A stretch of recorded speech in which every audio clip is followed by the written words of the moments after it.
waxaana wanaagsan asxaabteeda qalaba markale barnaamijyadeennii excelka maanta waxaan idin tusay haddii la idhaahdo qaabka maxaa la idhahdaa iminka tusaale ahaan waxyaabahan qoraaladan dadoo kale u noqon karaan mid dalbaan kasoo qaatay tusaale inaad is hoos dhigdhigtid xagga sidan halhaa lagu soo qaadi lahayd sidan halhaa lagu soo qaadi lahayd halkii aad sidan oo kale halhaa lagu soo qaadi lahayd waqti badan kugu qaadan lahaa kana soo jiidid muddo badan ayuu kugu qaadanayaa halkan saasaad ugu wadaysaa bay ka dhigan tahay kan kala qaad hooskii kan kala qaad hooskii markaas waxaad samayn karaysaa qaab ka sahlan sidan oo maxaa la yidhahdaa formulaad ku shaqayn karaysaa iminka tusaale maxaa la yidhahdaa qaarad baan u qaybiyey africa asia europe america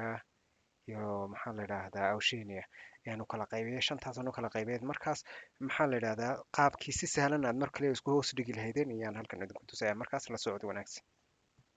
equal to ayaan leenahay vstack ayaan leenahay vstack leenahay click baan leenahay kan koowaad baan sano dooranaynaa koomaan leenahay kan kalean ku xigsiinaynaa koomaan leenahay kan kalean ku xigsiinaa kooma ayaan leenahay kan kalean ku xigsiinaa kooma ayaan leenahay kan kalean haddana ku xigsiinaa kadib bracketkan xidhaynaa enter ayaan leenahay mar keliya uu isku keen wada hoos dhigaya dhammaan wixii oo dhan dalalkii oo dhan waa kuwan halkan hooste sidaas ku hoos dhigay ilaa dhammaad iyo sidaas ku hoos dhigay ka dhigantay dalalkii oo dhan marka halkeed copy paste aad ka odhan lahayd maxaa la yidhaahdaa mar keliya ayaad sidan isku hoos dhigi karaysaa ay ka dhiganta